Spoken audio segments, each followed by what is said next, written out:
So we're gonna talk about which one better. A 300-mile load or an 800-mile load. And the reason we're gonna talk about this because a lot of people, or should I say a lot of drivers, they complain when they get 300-mile loads and they feel like, oh, that ain't no miles. You're not paying me. You're not giving me my miles. But I'm going to ask you a question. You get a 70-hour clock in an 8-day period, and you get 300 miles a day, and you know how to run your clock. How many miles is that? You feel me? You get an 800-mile load, it's gonna take you at least 3 days to get it done. Unless you're a road runner and you doing 500-600 miles a day, and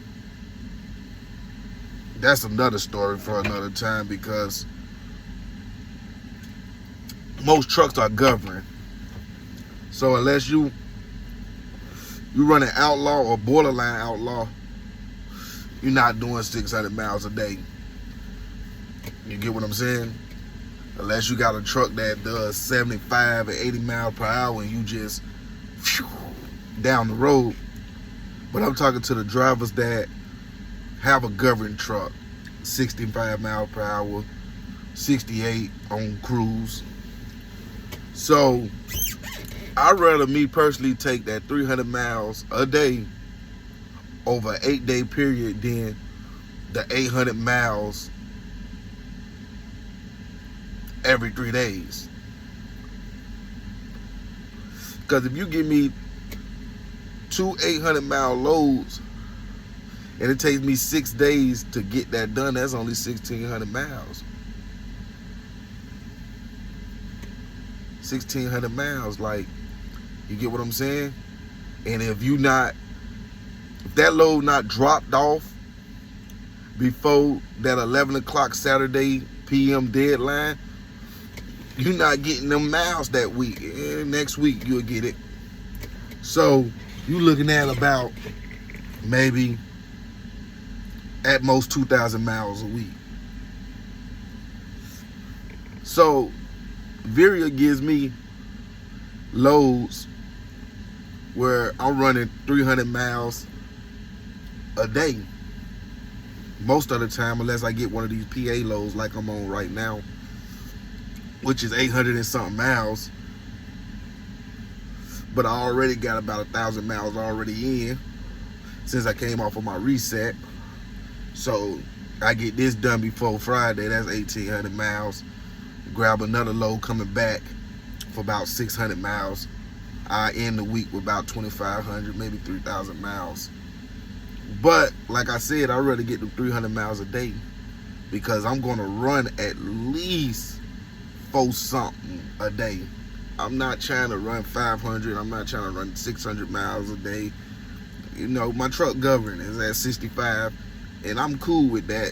And you know, it's winter, it's raining, it's windy. No, I'm just gonna cruise on, keep cruising on down the road. But that's the real question you gotta ask yourself when you looking at miles and you looking at these companies and what they paying.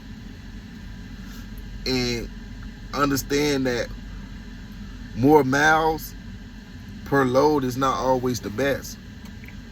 Sometimes it's okay to take that 300-mile load here, there, and then cap off the week with a big 800, maybe 600-mile load. Because you want to get in, you want all your miles here at Veriha to be in by 11 p.m. Saturday night so you can get paid for them. So, you know, you're thinking about coming to Veriha, you know, keep that in mind. Like,